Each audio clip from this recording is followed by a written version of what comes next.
Well, first of all, I just wanted to thank you all for your patience and my colleagues for helping me and for the invitation to be here.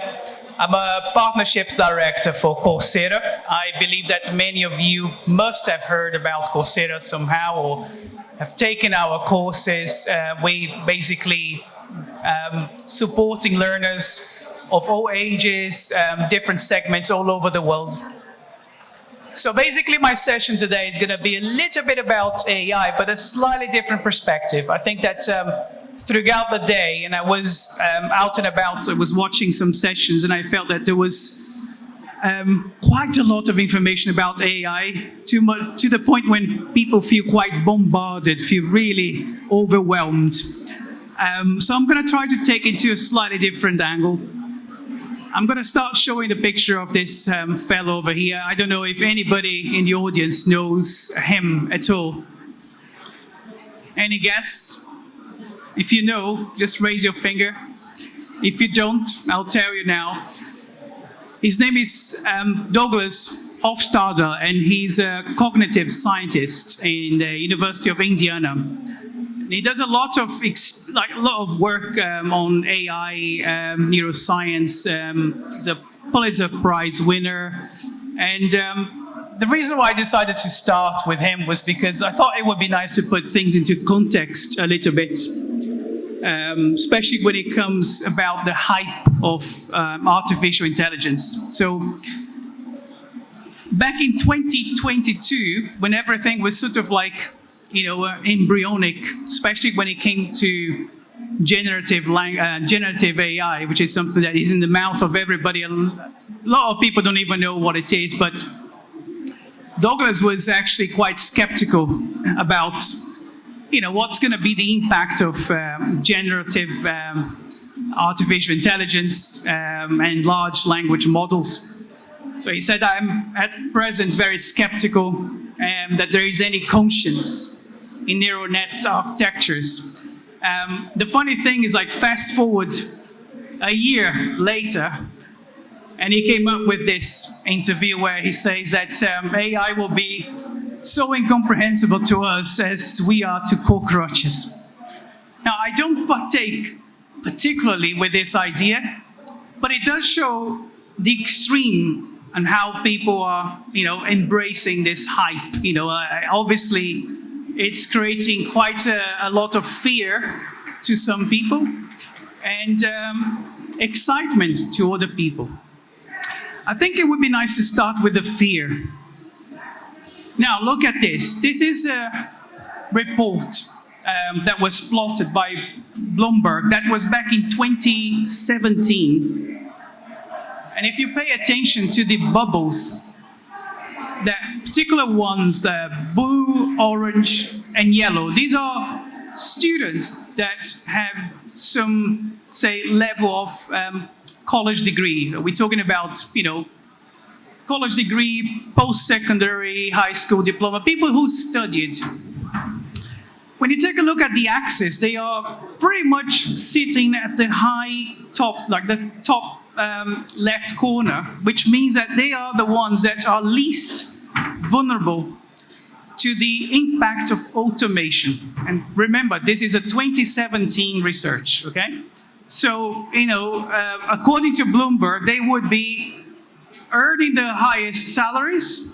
They wouldn't be very prone to have their jobs impacted by automation. And the other people that you see, especially the ones in the red bubbles, they are the ones that are, pretty much going to have their more mechanical work completely impacted by automation. Now, fast forward this 7 years later, then we have generative AI coming through. So what does it mean? It means the whole thing gets completely upside down. For instance, the University of Pennsylvania came with a really interesting report showing how much of AI activities and tasks are going to be taking up, every day, basically tasks that you do. Like about 49% of workers would have somehow activities impacted by generative AI. And obviously, the study concluded that higher salaries are also going to go to people that are able to manipulate those types of technologies. This is the interesting thing. Back in 2016, people with no formal education, people with high school diploma or some college or no degree, they would be prone to automation. They would have pretty much their jobs impacted. But now we're talking about you. People who went to college, who had degrees, master's degrees, PhDs. Basically, you're going to be impacted probably more than they are. And I think that is the point, say, of this debate. What's the feature, especially when it comes to the education side, how this is going to transform education. Because taking this into consideration, the idea of continuous learning is going to be more important than ever when you put things into perspective. So another interesting report shows how much of the impact is going to be distributed across different types of jobs. And you have actually something quite even. It's going to go across pretty much everywhere. We're talking about from office, coordinators to managers, medicine professionals, STM professionals. But look what is actually right at the top of the list. Education and education workforce training. So basically, we're talking about teachers. And I think that is actually one thing that I find a lot when I go to universities, talk to teachers, talk to academics. This fear that AI will somehow replace them is obviously higher than ever. I think that this has to be taken with some caution because, this was something that pretty much existed all the time. Technology was always seen at the beginning as a threat. But when you look in the situation of the ranking of impacted jobs, the only two jobs that are not related to teaching positions are telemarketeers and sociologists. That raises a lot of concern. I think that is the point when we feel like, okay, what can we do? What's next? And it does raise a sense of urgency. Now, I think that in terms of this, let's say, context, the background that I gave you, I just wanted to give a little bit of an idea from our perspective, from an online learning company like Coursera, what is actually out there that can be done to, I wouldn't say address, but to actually reskill, to give people the opportunity to master, let's say, those capabilities, resources, and technologies to the benefit of their jobs. Because I think that this is probably the point of contention here.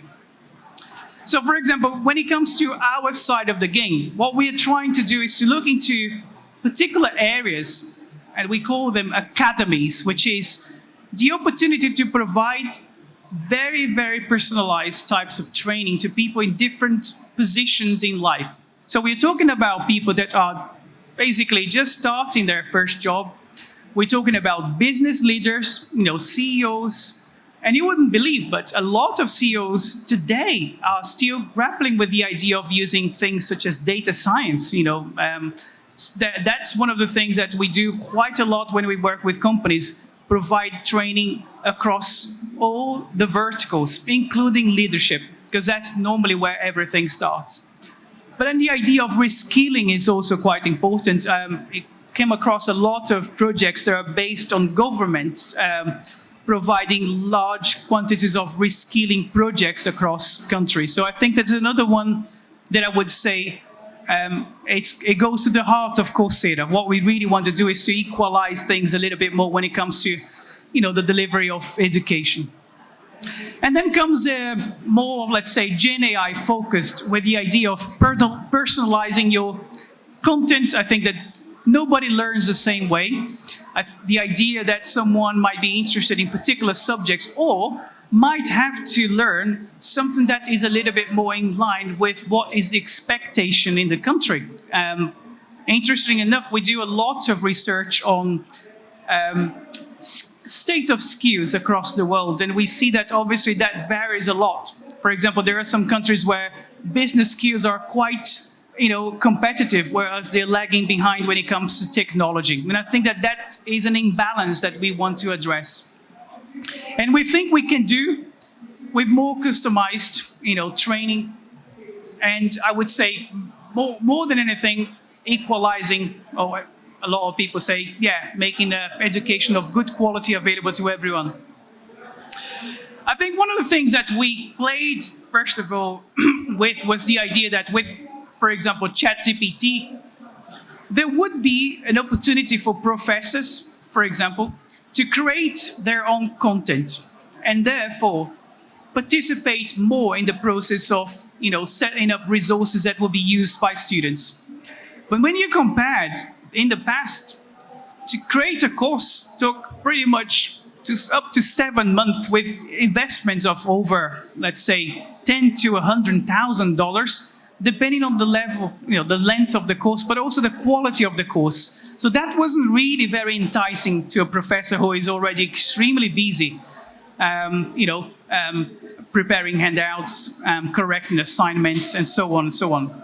So the idea is to provide professors with something that would give them the opportunity to take a more active role, but at the same time be completely, supported by artificial intelligence. So this is something we came up with, a course builder, which basically acts like a ChatGPT, but completely plugged to the platform as pretty much like a teaching assistant to the professor.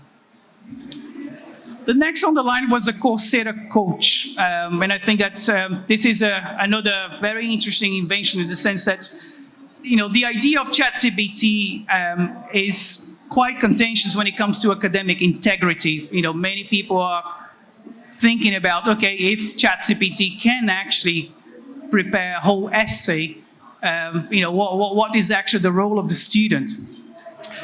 We think in a slightly different way. We think that, in a process of learning, there is so much interaction needed that professors cannot provide 24/7 that machines can actually do, that I believe, the idea that a student could actually interact with a ChatGPT-like system that will use only information from a platform that has obviously validated content like Coursera.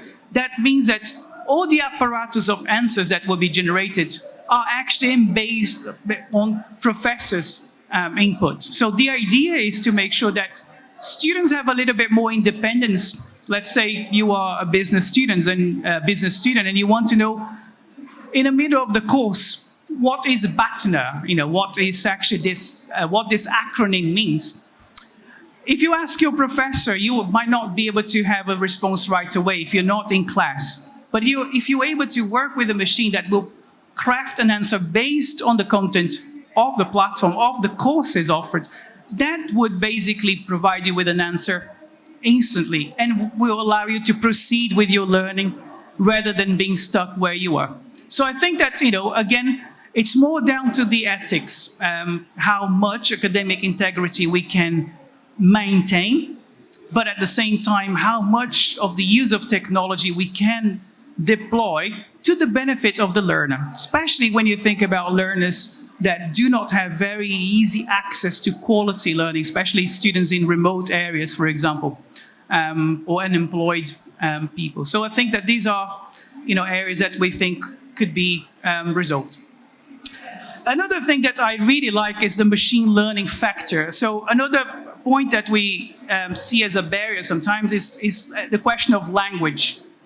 And if you think about translation of content today, we have more than 4,000 courses in our platform. And if you wanted to translate using a human, it would cost no less than $10,000. And that is one language that you're translating. That means like basically lectures, assessments, all the text and structure of the courses and modules. This was, extremely expensive and time-consuming, which means that most of the content would still remain pretty much available in English, which is a shame. But I guess that today, with machine learning, you can actually do that for $20. And the idea is that you can accelerate the process to the point when you can give people who do not speak English or people who taught courses in Turkish getting their, let's say, courses translated into another language. So I think that, this is another advancement that I do welcome, because I see every day how that, say, restriction to a lot of people also restricts the opportunities that they have in life. So I think that this is I don't know if I would be able to do it, but I had a video that I wanted to show you. Let me see if I can play that. But this is a really interesting thing. I hope it will work. We have a very good partnership with Orange, French Telecom, I imagine you know. And they were very interested in a Gen AI course that was led by our CEO. It was a course for CEOs and CFOs on the use of Gen AI on top leadership level. And when we did that, obviously it was in English. All the people invited were speaking the language, native language. But when Orange was really interested in having that course in French, because they wanted everybody to be able to take that course. So I'm going to try to play the original course, and I'm going to then try to play the machine learning translated course, and I think I'm going to give you a bit of a shock. My CEO doesn't speak a word of French, mind you. So I am delighted to introduce our next guest. This is Hayden the original. Brown, CEO of Upwork. Hayden has been at Microsoft in corporate strategy. When she joined Upwork, she ran product, and now she runs the whole show, the world's largest freelance marketplace, as the CEO. Hayden, thank you so much for joining the course. Jeff, thanks so much for having me. All right, let's just jump into this. I've heard you call generative AI a force multiplier. Sounds like that might be something important for CEOs to know about. What are your thoughts on this? We are living through the renaissance of work, Jeff. This is the time when work is being reinvented with this technology, and we're really shifting from a model. Okay, so I'm going to go now to the French version, and I'm not talking about subtitles. I hope it will work, so let's see. Je suis ravi de vous présenter notre prochain invité, Hayden Brown, PDG d'Upwork. Hayden a été chez Microsoft dans la stratégie d'entreprise. Elle a rejoint Upwork pour gérer le produit et est actuellement PDG, dirigeant le plus grand marché de freelance au monde. Hayden, merci d'avoir rejoint le cours. Jeff, merci pour l'accueil. OK, allons droit au but. J'ai entendu dire que vous appelez... Right. It's quite shocking, I can imagine. When I saw this for the first time, I was actually quite shocked as well. But it's down to the core. How do we apply that? Obviously, once again, we come to the ethics of the use of AI. And I believe that this is the point when we human beings are usually quite good. We look back in history and there were loads of ethical questions that we had to address across time when it came to the use of technology, that I believe that we kind of did a good job so far. Now, I have to say that we have been doing a lot of good work already with institutions in Turkey, and one of them is actually a really interesting collaboration here at Bahçeşehir University, which is very much focused on that idea of delivering quality training and learning to students. The project that we run with Bahçeşehir actually was crafted with the idea of providing learners with both quality teaching coming from top universities, this not in replacement of the quality teaching that exists over here, but as an aggregation. So much so that professors actually have the opportunity to choose courses that their students are going to be, following as an extension of the classroom, just like you do with a library, but in an interactive way. And then also, this is topped up by what we call professional certificates. Considering that companies these days are expecting a lot more training for graduates when they start their first jobs, they are spending a huge amount of money you wouldn't believe, because we do actually work with companies as well. But if universities are able to provide more job-ready skills, I believe that they will be pretty much in a much better position in comparison to their competitors. You know, this project started pretty much last year, roughly October, mid-October. And you can take a look and see, it is a report that our platform generated to show what is the progress of skills learning across the time. You know, and then we can come to April and you see that there's actually quite a good progress right now. Obviously, the project is very much focused on the engineering faculty and K-12, but you can see that pretty much, especially areas like data science, some business related areas have been improving quite a lot. This is a reflection of the skills learners have acquired by taking courses offered through this program.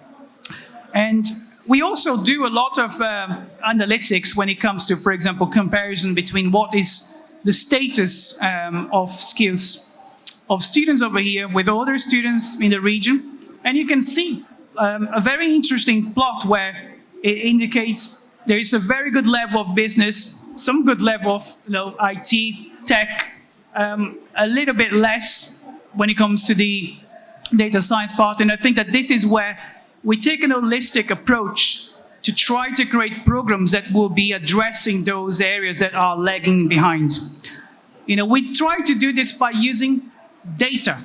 So every year, we take data from the engagement of out of almost, 150 million learners all over the world. And then we try to make sense of this data per country, per region, to give an indication of, okay, what are the areas that could actually make a big contribution in a national spectrum? Because usually that's what companies will be expecting as well. So we publish the Global Skills Report on an annual basis, and that informs a lot of the projects that we are running with these universities. For example, this is a page on Turkey that dedicates pretty much some time analyzing sub-skills in the areas of business, technology, and data science. These are pretty much the domains where most of the jobs are created today. By the way, that's why we chose those three. This is a really interesting way of providing a reference to the programs that will be created. On the basis of this, we are able to provide more precise recommendations of courses in each of the programs that we support the university. So I think that, at the beginning of the session, I was referring more or less to the academies, but, when it comes to Gen AI, that's exactly it. The plan is to explore more opportunities with Bahçeşehir here in terms of training or retraining people on the idea of using Gen AI. And you can see that there will be courses, both from universities and industry partners, that will be teaching, let's say, from the person who never had the opportunity to engage with it, very basic, to high-level learners, like people that are already in AI courses or leaders. So it's a whole academy that will be training you according to the role that you're going to be taking in the future. So I think that this is a really nice initiative from the university. I'm looking forward to the next few years that we're going to be working together and expanding. We're already expanding this to other BAU university groups like Bay Atlantic University in Washington, D.C. But I would be very happy to take a moment also to tell you a little bit more how these collaborations with universities are playing out to the benefit of students and teachers as well. Okay? I think that the idea is really to explore the point that talented is very evenly distributed, and opportunity has to be evenly distributed as well. I think that that's the message that I wanted to leave with you today. I apologize again for the technical problems, but I'm really happy that I made to the end.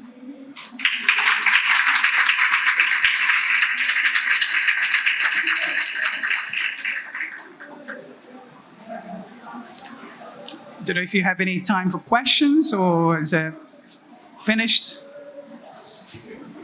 I think someone has a question over there. So, yeah.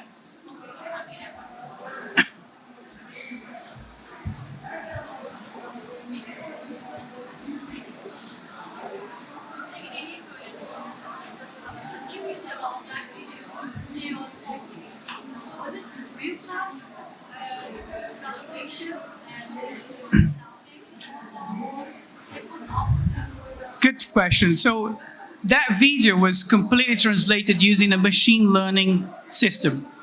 It doesn't generate automatically immediately. It is a process where technicians are going to be tweaking. At the moment, we do have pretty much all of our courses machine learning translated when it comes to subtitles, to transcripts, etc.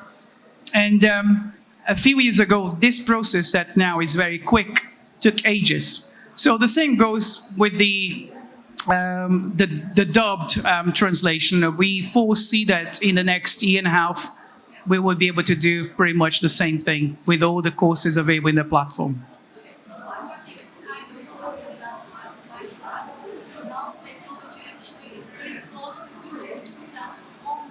Yeah. It is a very common practice. I mean, I'm very happy to see that after the first, shock reaction that we saw back, in Davos when the whole idea of ChatGPT was spread throughout the world, the accommodation to the idea now means that professors are testing out different ways.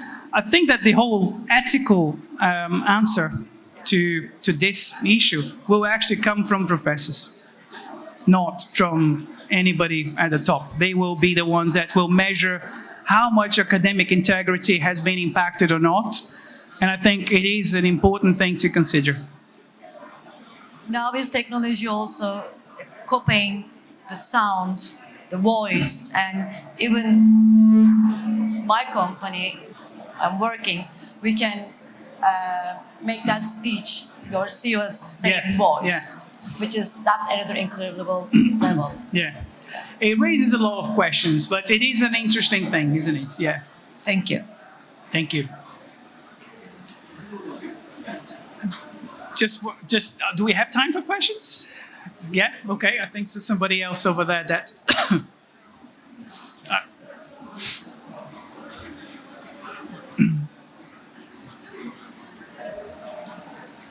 Welcome again. I'm Sinan, a data scientist working with Sebit, which is an education company right now. I want to ask you something about Coursera. That I know that you have lots of data for this purpose. Does Coursera ever think that bringing out an educational LLM for its own purposes, or bring it down from the GPT is the best way we can do right now? Is there any plan for educational LLM for only these purposes? I think that when it comes to the use of generative AI, the idea is that we need to be cautious the way you're going to apply that. There are ways. So I think, for example, the first thing we did as a company was to make a statement about what is our vision for Gen AI in association with education. What are the restrictions that we see, the risks, and especially the ethical side. For example, one of the things that we are very concerned about is exactly academic integrity. But how AI can help, for example, making sure that the answer that the student provides corresponds to what that learner actually knows. For example, we are at the moment playing with the idea, well, not actually playing, we are testing systems that do present the learner a series of questions associated with an essay that she or he submitted to ensure that those are in line with what was presented. And this is actually taken in real time. So for example, if I submit an essay on a specific topic, let's say neuroscience related or whatever, the system will read it and it will come up with a few questions that will be plotted to me. Depending on the answers that I provide, I will be giving more challenging questions. If there is something that lacks coherence, the idea is that the system will be able to pick it up. and a report would be made to the professor to indicate that there might be, an issue. I think in the end, the analogy would be Turnitin, like the idea that, you have a text that will be compared to a set of data that is available online. And if there is a possibility over there that, let's say, plagiarism existed, this is going to be indicated to the professor, who is going to be able to, survey through it in a more refined way.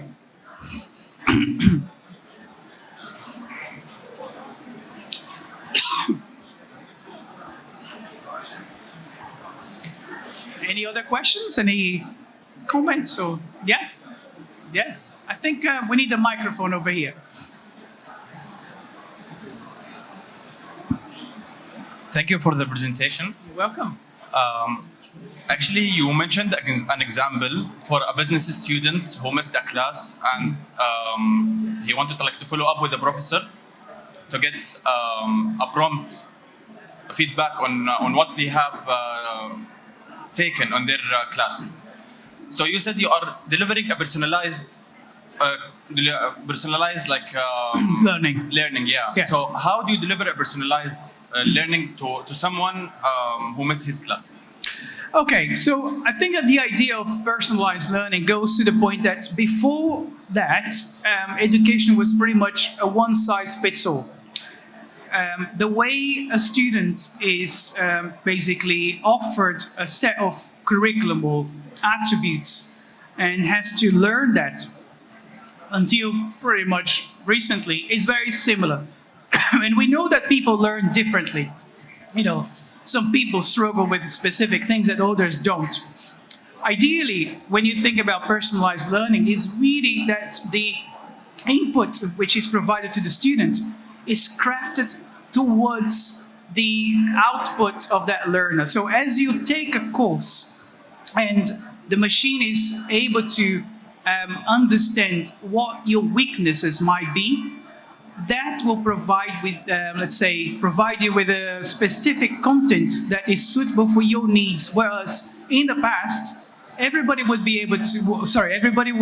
supposed to learn exactly the same way. And that is obviously excluding a very, very large number of people that either tend to learn a bit more visually, tend to learn a little bit more like on the writing side.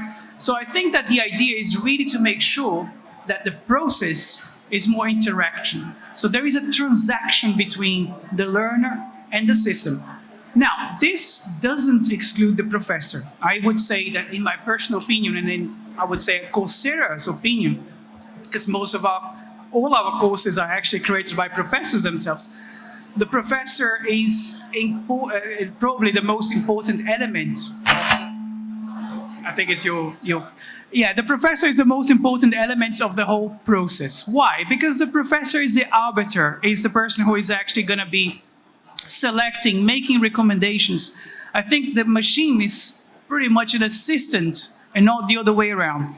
I think that the idea of socialization, which, unfortunately we are losing a lot as part of technology as well, we have to recognize.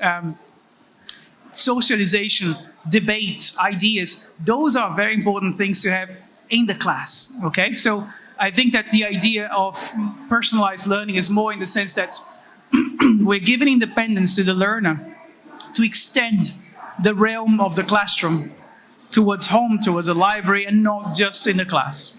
And then, be comfortable in basically asking the questions that for that learner are extremely important, might not be for other learners. And sometimes people really get embarrassed in the classroom asking something that they would find stupid. So I think that in that sense, that might be a very good help. Yeah. Okay. Any other questions? No? All right. Well, I just wanted to say thank you once again.